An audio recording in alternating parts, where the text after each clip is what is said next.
नमस्कार साथियों, आज हम राष्ट्रीय भीम संघ के केंद्रीय कार्यालय संगम विहार में आए हुए हैं और जो पहलगांव में आतंकवादी जो हमला हुआ था उसके लिए राष्ट्रीय भीम संघ ने आज कैंडल मार्च भी निकाला। तो उन्हीं के सब यहाँ पे साथी और उनके राष्ट्रीय संयोजक जय किशन जी हैं, मैं उनसे सवाल लेना चाहूँगा। तो आइए, क्या कहना चाहेंगे आप पहलगाम हमले पे? सबसे पहले आपका धन्यवाद जो आप हमें कवर करने आए। आज हम उपस्थित हैं जो राष्ट्रीय भीम संघ के केंद्रीय कार्यालय में, जो कि दिल्ली संगम विहार में है, और यहाँ से आज हमने कैंडल मार्च निकाला है। जैसे कि पहलगाम में जो आतंकी हमले से 27 लोग शहीद हो गए, तो उसके रिगार्डिंग हमने एक कैंडल मार्च निकाला और एक इसके माध्यम से एक संदेश भी दिया और पाकिस्तान मुर्दाबाद और आतंकवाद ख़त्म करो जैसे नारे का उद्घोष करते हुए हमने उन्हें ये एक बार ज़रूर चेतावनी दी अपने इस छोटे से मैसेज के माध्यम से कि यह बहुत हो गया और अब भारत नहीं सहेगा। और ये कश्मीर का और कारगिल का ये बहुत पुराना, ये बार बार गलती जो पाकिस्तान द्वारा दोहराई जा रही है। और हमने कई बार ऐसा देखा कि अपने टाइम पे कभी उरी हमले होते हैं तो कभी पहलगाम जैसे हमले होते हैं, तो कभी जो एक सर्जिकल स्ट्राइक से पहले हुआ था पुलवामा हमला, पुलवामा हमला। तो इस तरह से ये इनकी जो अपने नामर्दानगी दिखाते हैं ना, जो चोरी छुपे आके जो हमारे लोगों पे वार करते हैं। तो अगर करना है तो भाई तुम्हारे पास इतनी जनबल सैनिक है, तो हमारे पास भी है, इंडिया के पास भी है लाखों सैनिक। तो आओ तो उसको युद्ध की तरीके से लड़ो। मेरे कहने का मतलब है पीछे से छुप के वार ना करो। उनको ऐसी चेतावनी दी हमने। तो इनका सार्वजनिक बहिष्कार क्यों नहीं कर देते आप लोग? पाकिस्तान का बहिष्कार ही है, पाकिस्तान का बिल्कुल पूरी तरीके से बहिष्कार है। और एक चीज़ और बता दूं कि इसमें जो हिंदू मुस्लिम के कुछ लोग मुद्दे भी बना रहे हैं, तो ऐसा हिंदू मुस्लिम का कोई मुद्दा नहीं है। ये एक आतंकवाद का और एक भारत का मुद्दा है। उनको आतंकवादी कहेंगे। अभी जैसे कि सभी लोग कैंडल मार्च निकाल रहे हैं, कैंडल मार्च तो सभी निकालते हैं, लेकिन आपने जो कैंडल मार्च निकाला है राष्ट्रीय भीम संघ का, तो राष्ट्रीय भीम संघ इसको कैसे देखता है और क्या इस पे संदेश देगा? देखिए, राष्ट्रीय भीम संघ का जैसा मैंने संदेश बताया कि जैसा हम लोग निकले और हमने एक छोटा सा ये मैसेज दिया है कि ऐसी घटनाएं बार बार हो रही हैं, चूँकि हमें लगता है कि कहीं ना कहीं ये सरकार की भी नाकामी हो रही है कि हमारे पास राफेल जैसे लड़ाकू विमान आते हैं और बड़ी बड़ी हमारे जो है सैनिक के मतलब चीज़ें हैं अच्छे, हमारे पास सैन्य बल होने के बावजूद भी, तीनों सेनाएं हमारी मजबूत होने के बावजूद भी अगर देश को ऐसी स्थिति से सामना करना पड़ रहा है, तो ये बहुत दुर्भाग्य की बात है। और मैं भारत सरकार से इसकी मांग करती हूँ कि ये इसकी निष्पक्ष जांच करे, कहाँ से किस तरह से वो घुसे। भाई इस तरह से बॉर्डर में कैसे वो घुस गए? ज़रूर वहाँ पे व्यवस्था जो थी वो ज़रूर बेकार थी किसी तरीके से, अगर वो घुस जाते हैं। या पुलवामा अटैक में भी यही हुआ था कि RDX कैसे आए थे। तो इस तरह से जो देश की सुरक्षा पे सवाल उठता है कि ये देश की सुरक्षा के साथ खिलवाड़ किया जा रहा है और हमारे निर्दोष भाइयों को मारा जा रहा है, ये बहुत गलत बात है।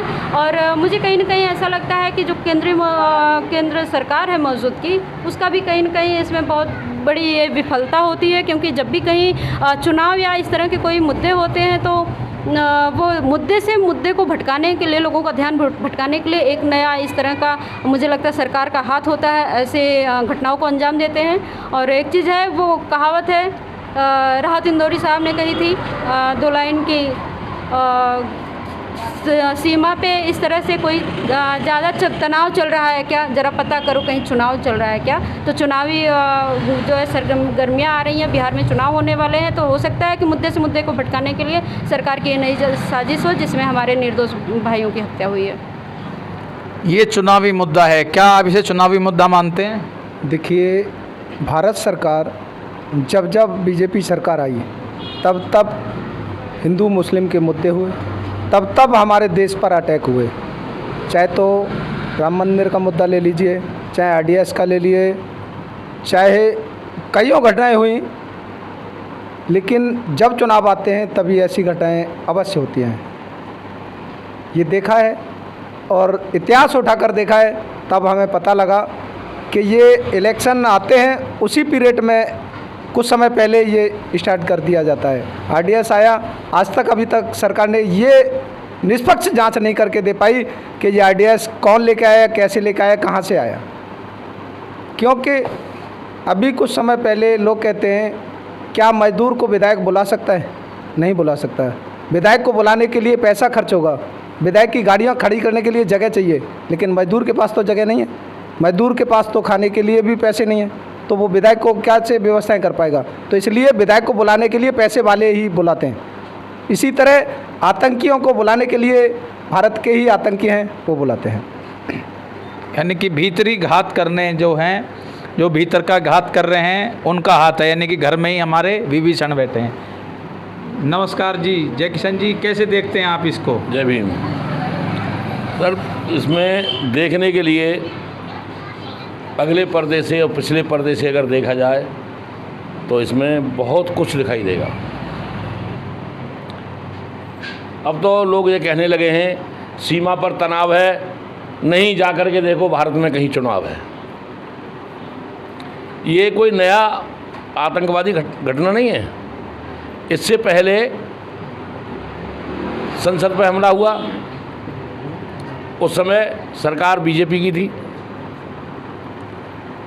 एक दिल्ली में मंदिर है, क्या नाम है उसका, जमुना किनारे बना हुआ है जो अक्षरधाम मंदिर है, उस पर हमला हुआ, तब भी बीजेपी की सरकार थी। कांधार हमला हुआ, तब भी बीजेपी की सरकार थी। पुलवामा हुआ जिसमें 350 किलो आरडीएक्स था, उसमें 40 जवान शहीद हो गए। लेकिन आज तक भारत की सरकार, खुफिया एजेंसियां, गृह मंत्रालय ये पता नहीं कर पाया कि वो आरडीएक्स आया कहाँ से था। जब जांच शुरू हुई इसकी तो कुछ तथ्य सामने आने लगे, तो जो गाड़ी थी उसे ही नष्ट करा दिया गया। तो आप कहना चाहते हैं इसमें सरकार का हाथ है? सुनो, मैं आप पूरी बात बताऊंगा। अब ये हमला हुआ पहलगाम का सैलानियों पर, तो मेरी जो सोच है, मेरा अपना खुद की, वहाँ से सुरक्षाकर्मी कहाँ गए थे उस समय? पाकिस्तान के टेररिस्ट जैसे मोहम्मद के आदमी 300 किलोमीटर चल के भारत में आते हैं, 40 मिनट गोलियां बरसाते हैं और फिर वापस लौट जाते हैं। इतनी देर तक हमारी सुरक्षाकर्मी कहाँ थे? हमारी ईडी सीबीआई क्या कर रही थी? गृह मंत्रालय हमारा क्या कर रहा था? तो सर, शक पैदा होता है, यानी कहीं ना कहीं इंटेलिजेंट फेलियर रहा है। बिल्कुल 100% फेलियर है। देश की सुरक्षा के मामले में मैं इस सरकार को मजबूत नहीं मानता, और मेरा माननीय प्रधानमंत्री जी से, माननीय गृह मंत्री जी से अनुरोध है, अब वक्त आ गया है 56 इंच की छाती दिखाने का और लाल आंखें दिखाने का। अगर इस समय भी आपने 56 इंच का सीना और लाल आंखें पाकिस्तान को नहीं दिखाई, जो आपकी बयानों का जो प्रचार होता है कि वो तो जुमला था, मुझे ऐसा लगता है कि कहीं ये भी आपका जुमला ही साबित तो नहीं है। जय भीम, जय भारत, जय समूह। ये थे हमारे राष्ट्रीय भीम संघ के राष्ट्रीय संयोजक जय किशन जी, जिन्होंने इंटेलिजेंट फेलियर बताया है। आइए हमारे और भी साथी हम उनसे जानते हैं। जय किशन जी ने जैसे बताया इंटेलिजेंट फेलियर है, क्या आप भी यही मानते हैं? सबसे पहले आपको बहुत धन्यवाद। और पहलगाम में जो हमारे भाई जो आतंकी हमले में शहीद हुए, उनको सबको श्रद्धासुमन अर्पित करता हूँ। ये दुखद घटना है और देश की सरकार के लिए नहीं, देश के प्रत्येक नागरिक के लिए ये दुखद घटना है। और उन विचार ये होता है कि एक ऐसा आतंकी घटना जिसमें आतंकवादी आते हैं और आकर के उनसे पूछते हैं कि आप हिंदू हैं या मुसलमान हैं। हाँ, धर्म पूछ के उन्होंने चिन्हित किया। हाँ, ये उनसे पूछते हैं कि आप हिंदू हैं या मुस्लिम हैं, और जैसे ही वो बताते हैं उनको गोली मार दी जाती है। तो ये मेरे संज्ञान में तो ये पहला आतंकी हमला है। अभी तक ऐसे इस प्रकार का कोई आतंकी हमला नहीं हुआ है। पहला ही है। ये सरकार के फेलियर्स और सरकार की नीतियों पर सवाल उठाता है। दूसरा सबसे अहम बात कि जब हमारी गृह मंत्रालय और हमारे पास सैनिकों की कोई कमी नहीं है, वहाँ 2 वीडियो वायरल होते हैं सोशल मीडिया से।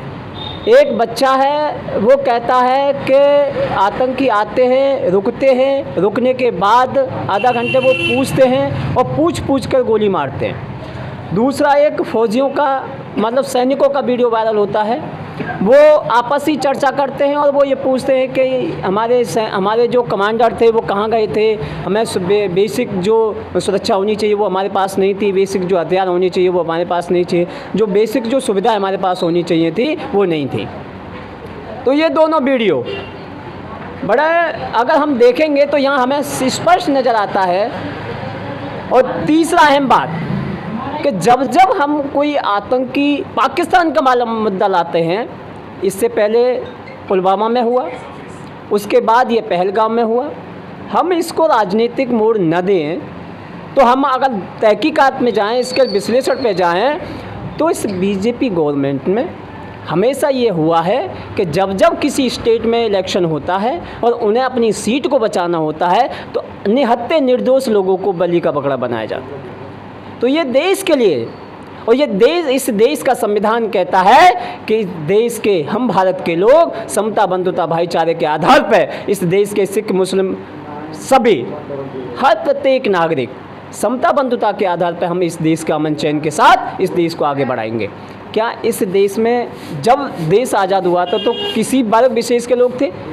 सभी लोग थे और सभी ने इसको बढ़ाया। लेकिन आज की राजनीति, मुझे बड़ा दुख होता है कि एक ऐसी गवर्नमेंट जो राष्ट्रवाद का झंडा लेकर के चले लेकिन राष्ट्रवाद को अपने ही हाथों से कत्लेआम करे, मैं ऐसी गवर्नमेंट को धिक्कारता हूँ। मैं ऐसी गवर्नमेंट को सवाल उठाता हूँ कि ये तुम्हारा राष्ट्रवाद कहीं इस देश को डुबोने का काम तो नहीं कर रहा?